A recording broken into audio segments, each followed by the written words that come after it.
In this module, we shall introduce the concept of estimability of functionals. We shall introduce the concept of kernels and some associated issues. We shall define symmetry and asymmetry of kernels and supported by a number of examples.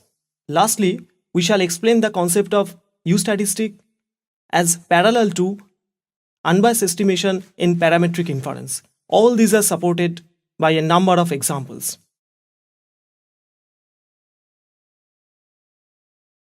In parametric inference, we have estimation where the objective is to put some value close to the actual parameter. In parametric inference, we also have hypothesis testing where the idea is to verify the validity of assumption regarding the unknown parameter by means of data. Lastly, we have confidence interval estimation where we try to develop a random interval which contains the unknown parameter with high probability. A non-parametric inference procedure has also the same three components, but these problems are tackled in a different way as the underlying distribution is not at least known functionally. We start with non-parametric estimation. Before we go into the details, we refresh some concepts in the context of non-parametric inference. So, we start with estimability. What is estimability? In the language of parametric inference, if we can find at least one unbiased estimator for a parametric function, then it is estimable. In non-parametric inference, the idea is same but with different terminology. We have already introduced functional and a statistical functional or plug-in estimators. Suppose x1, x2, xn are IID observations from f and theta f is a functional defined on script f, the class of all absolutely continuous distribution functions. Then theta f is said to be estimable if there exists a function phi, where phi is a function of k elements, that is a function of x1, x2, xk, where k is strictly less than n. Then if expected value of phi under f is theta f for every choice of distributions from the class of distributions, then theta is said to be estimable. Now, phi is known as a kernel of degree k because this phi involves k observations. This k is known as the degree of phi and phi is called a kernel. Minimum value of k ensuring the above, that is expectation of phi equal to theta f, is called the degree of the kernel. Therefore, kernels are in some sense the analog of an unbiased estimator, except that it is not based on the full set of observations and to each kernel a degree is attached. In parametric inference, the sum of two unbiased estimators is also unbiased for the sum of parametric functions. So, what can we say in non-parametric case? Suppose phi1 is a kernel of degree k1 for the functional theta1 and phi2 is a kernel of degree k2 for theta2. So, what will be the degree of phi1 plus phi2? Observe that phi1 plus phi2 is a kernel for theta1 plus theta2, but keep it in mind that few observations can be common between phi1 and phi2. So, we start with assuming k1 less than k2. Then phi1 plus phi2 is based on at most k2 observations. On the other hand, if k1 greater than k2, then phi1 plus phi2 is based on at most k1 observations. So, in any case, phi1 plus phi2 involves at most maximum of K1 and K2 observations. Therefore, degree of phi1 plus phi2 is at most maximum of K1 and K2, and the same can be said if we use the difference kernel. That is, if we use phi1 minus phi2, then phi1 minus phi2 will be a kernel of degree at most K1, K2 for theta1 minus theta2. So we can easily generalize to a number of kernels. Suppose we have S kernels phi1, phi2, phi s with degrees K1, K2, Ks. Then degree of the summation I from 1 to S phi I, that is the sum of the kernels, cannot exceed the maximum value of K1, K2, Ks, that is the maximum of the individual degrees. Now consider the product of kernels. In parametric inference, the product of two unbiased estimators is not unbiased for the product of parametric functions unless the estimators are independent. The same can also be seen in non-parametric inference. So we consider kernels phi1 and phi2 of degree K1 and K2. The corresponding functionals are theta1 and theta2. If there are some common observations in phi1 and phi2, then phi1 and phi2 are in general dependent. Therefore, their product cannot be a kernel for theta1 into theta2. Therefore, if theta1 into theta2, that is the product, is the functional of interest, then phi1 phi2 is a kernel for theta1 theta2 if they are based on different sets of observations. Assume that the sets of observations corresponding to K1 and K2 are different. Then phi1 phi2 involves K1 plus K2 distinct observations. Thus, degree of phi1 phi2 is K1 plus K2, and we can easily generalize this result. So, if we have S kernels each with degree K1, K2, Ks, then the product phi I from 1 to S is a kernel for the product functional I from 1 to S theta I with degree summation I from 1 to S Ki. Thus, if we have S kernels with degrees K1, K2, Ks, then product of the kernels will be a kernel for the product functional with degree summation Ki, provided kernels are based on different sets of observations. Now, we introduce the concept of a symmetric kernel. Phi with arguments x1, x2, xk is called symmetric if phi x1, x2, xk is the same as phi xi1, xi2, xik, where i1, i2, ik is a permutation of 1, 2 up to k. Therefore, if phi is invariant to any permutation of its arguments, then phi is known as symmetric.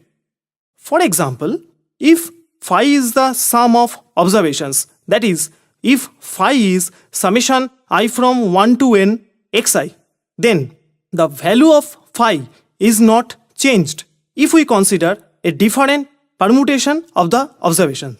Thus, phi is symmetric. Easily, any function of a symmetric kernel is also a symmetric kernel. As another example, we can think of quantiles.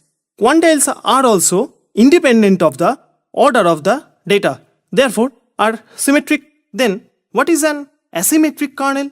Quite naturally, if a kernel phi is sensitive to permutation of the argument, it is asymmetric.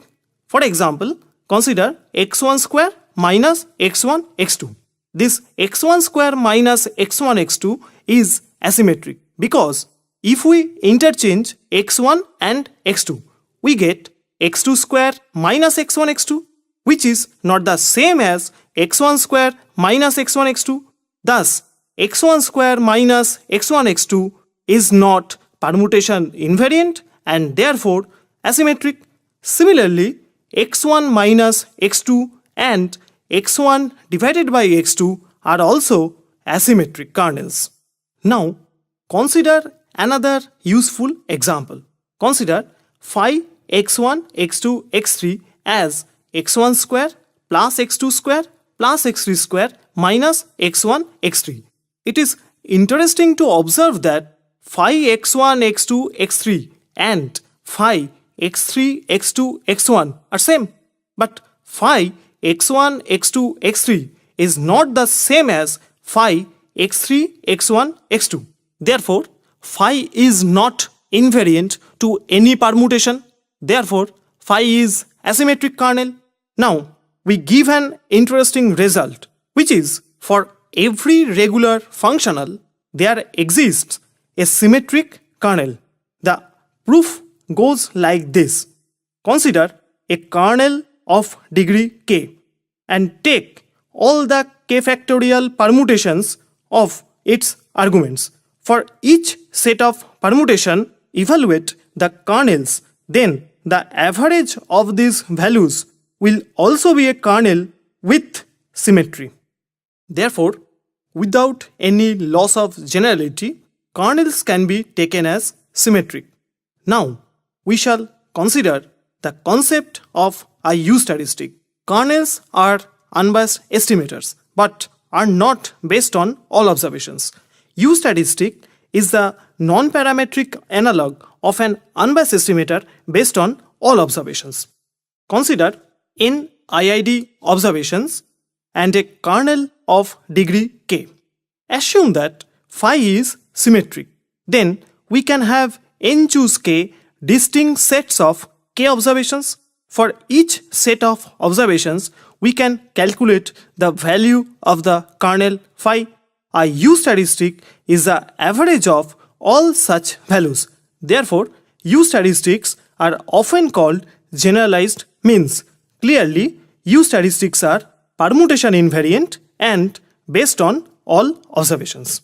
So, for any kernel phi of degree k, U-statistic is defined as n minus k factorial divided by k factorial into the summation of phi xi1, xi2, xik, where i1, i2, ik is a permutation of the real numbers 1 up to n. If phi is symmetric, then un takes the form 1 by n choose k summation over phi xi1, xi2, xik. Let us illustrate the concept with some examples. Suppose the functional of interest is expectation of x. Since the functional is an expectation of a random variable, we take the kernel as phi x1 equal to x1. Then phi is by definition symmetric and of degree 1. The corresponding U-statistic is naturally x bar, the sample mean, actually the usual unbiased estimator. Consider the next example. Suppose script f is the class of all absolutely continuous distribution functions and theta f the probability x1 less than equal to small a, where a is known. Observe that theta f can be looked upon as expected value of indicator x1 less than equal to a. Therefore, by the analogy with the previous example, we can set the kernel as phi x1 equal to indicator x1 less than equal to a. Then phi is symmetric and of degree 1. Therefore, the corresponding U-statistic is the proportion of observations less than equal to small a, which is nothing but the usual unbiased estimator. Now, consider the estimation of mean square, that is, the square of the expected value. Since observations are IID, we can express the square of mean as expected value of x1 into x2. Thus, we take the kernel as phi x1 x2 equal to the product x1 x2. Naturally, phi x1 x2 is symmetric but of degree 2. Now, the corresponding U statistic takes the form x bar square minus s square by n. This actually can be found after little bit computation, where s square is the usual sample variance with divisor n minus 1. So far, we have got symmetric kernels, but kernels can be asymmetric depending on the situation. Now, consider the following examples. Suppose script f is a class of distributions with finite second order moment, and the functional of interest is the variance of x1. Now, observe that variance of x1 can be expressed as expected value of x1 square minus the square of the expected value of x1. Therefore, theta f is the difference of two quantities.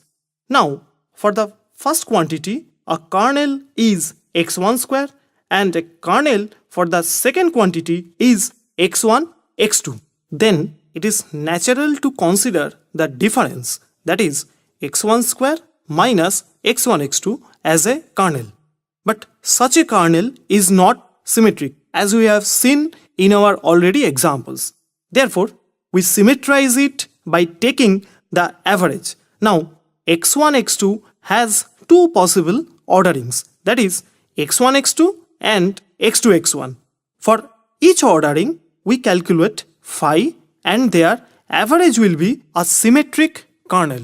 The average comes out as half x1 minus x2 whole square, and after a tremendous simplification, the U statistic reduces to s square, the usual unbiased estimator of variance. Next, consider the estimation of expected value of x1 square.